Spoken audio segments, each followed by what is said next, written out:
वृक्ष कबहु नहीं फल भके नदी न संचय नीर परमारथ के कारणे साधुन धरा शरीर। नमस्कार मित्रों, मैं गौतम सिंह बिष्ट सभी मित्रों का, सभी पाठकों का, सभी दर्शकों का मैं अपने उत्तराखंड हिलांसी चैनल में आपका स्वागत करता हूं। मित्रों, मैं समय समय पर जो मैं अपने जीवन शैली से जुड़े वीडियो आप तक शेयर करता हूं, उसमें मेरा ये मानना है कि जिस प्रकार से एक मनुष्य के जीवन में परिस्थितियाँ आती हैं, बदली होती रहती हैं, उसी प्रकार से दूसरे के जीवन में भी परिस्थितियाँ आती होंगी।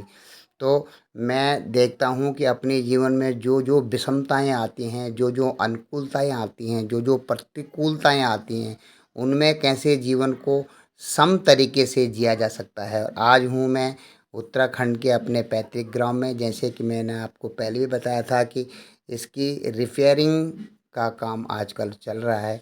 और जैसे आप जानते हैं कि घर अगर आपकी भावनाओं से जुड़ा है तो वो मंदिर है। अन्न अगर आपकी श्रद्धा से जुड़ा है तो वो प्रसाद है।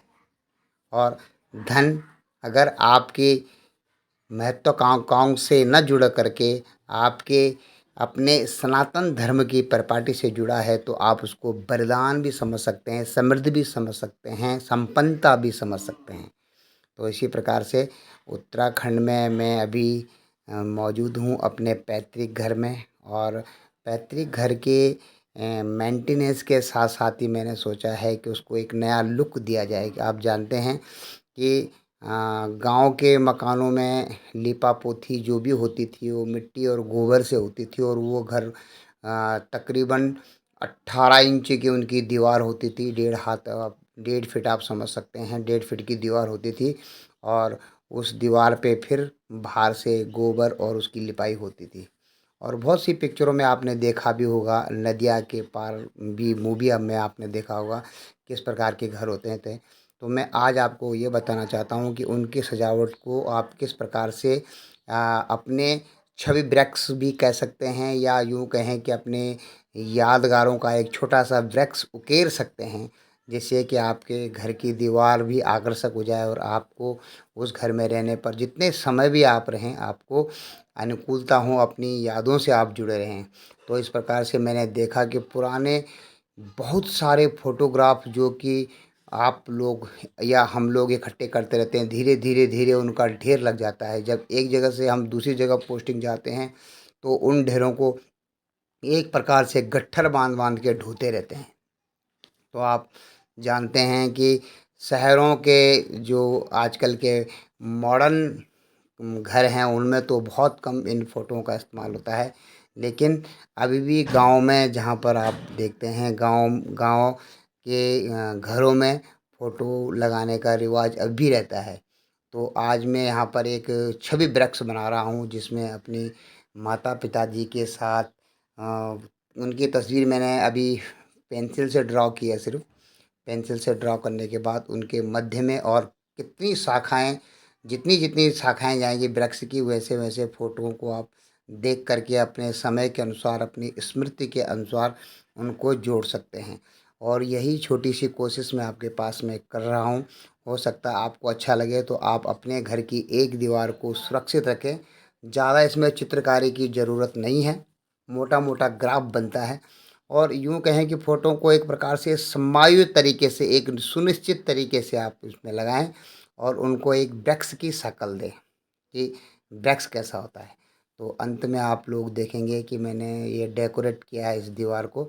और इस दीवार को मैंने इसमें सीधा पत्थरों की दीवार है।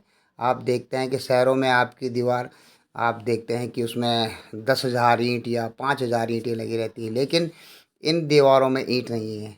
इनमें है छोटे छोटे पत्थरों, करोड़ों पत्थर छोटे छोटे पत्थरों से बनी दीवारें हैं। तो इनमें भी इस प्रकार की छवि आप उकेर सकते हैं। ये मेरे माता और पिताश्री का चित्र है जो कि मैंने पेंसिल से ड्रा किया है। और प्रत्येक मेमोरी, एक यादगार को एक वृक्ष के रूप में, वृक्ष के फल के रूप में फ़ोटो को वहाँ पर एडजस्ट करके उसको लगा दिया है। इसी प्रकार आप भी अपने घर की दीवार को आकर्षक बना सकते हैं, यादगार बना सकते हैं। जिस आप घर में मौजूद ना हो फिर भी अगर कोई आदमी उसको विजिट, आपके घर में विजिट करने के लिए आता है, तो उसको सब पता लग जाएगा कि कौन उस पेड़ के फल हैं, फूल हैं और किस प्रकार से कितना विस्तृत पेड़ आपके परिवार का है। तो आप ऐसे परिवार की एक ट्री बना सकते हैं। फैमिली ट्री भी उसको लोग कहते हैं। छोटे-छोटे बच्चों के होमवर्क में भी आपको फैमिली ट्री देखने को मिलती होगी। लेकिन क्या होता है कि जैसे-जैसे आपके पुरखे जाते रहते हैं, आप देखते हैं कि कोई भी आदमी अगर ट्री बनाता है तो अपने माता-पिता को जोड़ देता है और दादा-दादी उसके उससे नाराज़ हो जाते हैं। और इन दीवारों पर हल्की सी थोड़ी सी आप चित्रकारी कर दें तो इससे सजावट भी हो जाती है, क्योंकि ये दीवारें ऊबड़-खाबड़ होती है। ये हमारे पिताश्री का चित्र है सबसे मध्य में।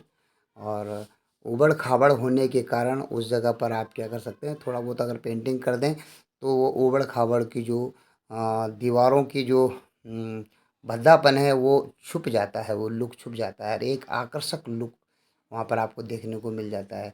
आप देखते हैं कि हमारे इन मकानों में आले होते थे। आले के चारों तरफ चोरी आप चित्रकारी करके इस प्रकार से आले को भी सजा सकते हैं। एक वृक्ष की बेल बना सकते हैं, किसी बेल का चित्र अंकित कर सकते हैं जो कि आपके चारों तरफ, घर के चारों तरफ जाए। क्योंकि आजकल के ज़माने में आप लोग पुट्टी का इस्तेमाल करते हैं सीमेंट के मकानों में। जो हमारे शहरों के मकान हैं उनमें तो आप सीमेंट का इस्तेमाल करें, पुट्टी का इस्तेमाल करें। लेकिन जो आपके गाँव घरों के मकान हैं, गाँवों के मकान हैं जो कि पौराणिक शैली से बने हैं, अपनी वैदिक रीति रिवाज से बने हैं, जिस प्रकार ऋषि मुनियों का जीवन होता था, सादा जीवन और उच्च विचार के हिसाब से जो मकान बने हैं, उन मकानों को आकर्षक बनाने के लिए आप अच्छी तरह से लिपाई पुताई करने के बाद अपेक्स एशियन पेंट का कोई भी पेंट आप लगा सकते हैं। और अच्छा डिस्टेम्पर ना मिले तो सबसे बेहतर अपेक्स है। अपेक्स में कोई फास्ट कलर डाल करके आप इस प्रकार से चित्रों को उकेर सकते हैं। और जिससे कि आने वाले आगंतुक को भी आपका घर सजा संवरा लगे, साफ सुथरा लगे और आपको भी खुद उसमें रहने का, कुछ समय अपने उत्तराखंड गढ़वाल में बिताने का आपका मन करेगा। आप ऐसे कमरों में जब सजावट छोटी सी, ज़्यादा देर नहीं, देखो ये मैंने एक दिन में पूरा पेंट पूंट करके और ट्री को पेंट करके पूरे जो कबाड़ में जो चित्र फेंकने के लिए रखे गए थे कि अब इनका बस अंतिम समय, इनको अभी बोरी में बंद करके रख दो, वो आप दीवार पे आप क्या सकते हैं। और दीवार को आपको साफ सुथरा उस समय रखना पड़ेगा।